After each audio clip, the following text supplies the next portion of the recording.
जय भीम, नमस्ते, आदाब, सत श्री अकाल साथियों। जय भीम, जोहार साथियों। 14 अप्रैल और 6 दिसंबर को भारत में एक ही महान सपूत थे, डॉक्टर बाबा साहब अम्बेडकर जी, जिनकी प्रतिमा पर हर वर्ष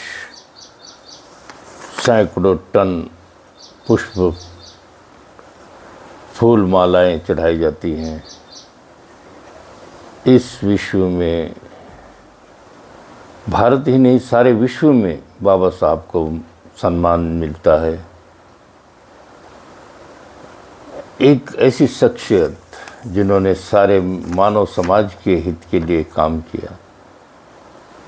भारत का संविधान न जाति में बंधा है, न धर्म या मजहब में बंधा है। यहाँ हर एक व्यक्ति को न्याय मिला है। संविधान के माध्यम से बाबा साहब ने कहा था कि मैंने बहुत अच्छा संविधान लिखा है, और अगर वो गलत लोगों के हाथों में पड़ जाए तो फिर देश का नुकसान बंटाधार हो जाता है। लेकिन चलो, आज बाबा साहब की जयंती है। इस उपलक्ष्य में कुछ लाइनें जैसी बन जाए, कोशिश करते हैं कि अच्छे गीत बने, अच्छे शब्द बने, मगर जो शब्द जैसे बन जाएं उसे लयबद्ध करके अगर गाया जाए तो कम ही है। बाबा साहब ने इतना कुछ किया है, अगर हम बाबा साहब को इस माध्यम से आदरांजलि दें तो भी कम ही है। फूल, सबसे ज़्यादा फूल पुष्प मालाएं किस महामानव को पहनाए जाते हैं? बतलाओ, इस देश के अंदर किन की प्रतिमा पर हर साल पुष्प इतने चढ़ते होंगे? मार्केट में फूलों की कमी हो जाती है, लेकिन खरीदने वालों के कभी मन में बाबा साहब के प्रति आदर कम नहीं होगा। और पुष्पमालाएं ला ला कर लोग चढ़ाते हैं, अंबार लग जाता है। सबसे ज़्यादा फूल पुष्पमालाएं किस महामानव के पहनाए जाते हैं? इस धरती और विश्व में डॉक्टर बाबा साहब के चरणों में दुनिया के फूल चढ़ाए जाते हैं। चरणों में पड़े हुए पुष्प भी अपने को धन्य बताते हैं। बतलाओ मुझको ऐ लोगों, क्या ऐसा अद्भुत नज़ारा कहीं देखा है? देखा है? नहीं देखा है। कितना पुष्प वृष्टि होती है, जितने हटाए जाते हैं पुष्प उतने दुगनी मात्रा में वहाँ पुष्प आकर लोग चढ़ाते हैं। मोमबत्ती, अगरबत्ती, सुगंधित द्रव्य, तब देख लो क्या नज़ारा दिखता होगा। बाबा साहब के प्रतिमा के समक्ष लोग जय भीम के नारे लगाते हैं।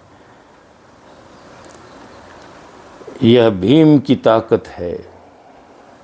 बाबा साहब की लेखनी ने जो परिवर्तन किया भारत में, हर एक व्यक्ति को न्याय दिया। उन्होंने इतनी कटुता सही, ऐसी कटुता और लोगों से जो विरोध हुआ, उस समय के जातिवादी ताकतों ने जो बाबा साहब को काफ़ी तकलीफ़ें दी, लेकिन उन सारी तकलीफ़ों से ऊपर उठकर बाबा साहब ने फिर भी हर एक के लिए न्याय की बातें की है। ये सबसे ग्रेटनेस है बाबा साहब का। यह भीम की ताकत है, एक पढ़े लिखे विद्वान की यह ज्ञान की ताकत है। इसलिए बाबा साहब को सिंबल ऑफ नॉलेज कहा जाता है। 14 अप्रैल और दिसंबर को तारीख बन जाती है कि बाबा साहब एक इकलौते ऐसे शख्स इस भारत के महान सपूत हुए हैं जिनकी प्रतिमा के ऊपर इतनी पुष्पमालाएं चढ़ाई जाती है। मार्केट से फूल गायब हो जाते, इतनी ताकत और क्षमता है बाबा साहब के अच्छाइयों की।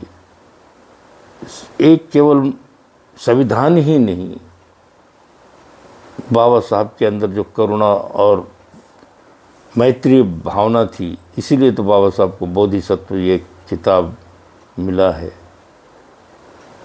कि जिनके हृदय में दया, करुणा, ममता, लोगों के प्रति सहानुभूति हो, अन्य के इतना सहने के बाद भी जहरीले कटुता का अनुभव आने के बाद भी जो व्यक्ति उन चीज़ों को बिसरा कर फिर भी लोगों के बारे में करुणा रखता हो हृदय में, वो शख्सियत कितनी महान होगी। 14 अप्रैल और दिसंबर में ऐतिहासिक तारीखें बन जाती हैं कि इतना मनोरम दृश्य बन जाता है। लोगों के नए नए वस्त्र परिधान कर, नहा धोकर लोग सज धज कर वहाँ आते हैं और बाबा साहब के लिए जय घोष करते हैं। देखते बनता है वहाँ का नज़ारा। 14 अप्रैल और दिसंबर इतिहास में तारीख बन जाती है। इन 2 तारीखों की तारीख सारी दुनिया में बन जाती है। दुनिया में पुष्प वृष्टि भी मेरे बाबा साहब पर होती है। भारत के महान सपूत को अपनी खुशियाँ हर्ष भरे ले मालाएं, ले पुष्प चले, महामानव बोधिसत्व तुम्हें तुम्हारे बच्चे शीश निवाते हैं।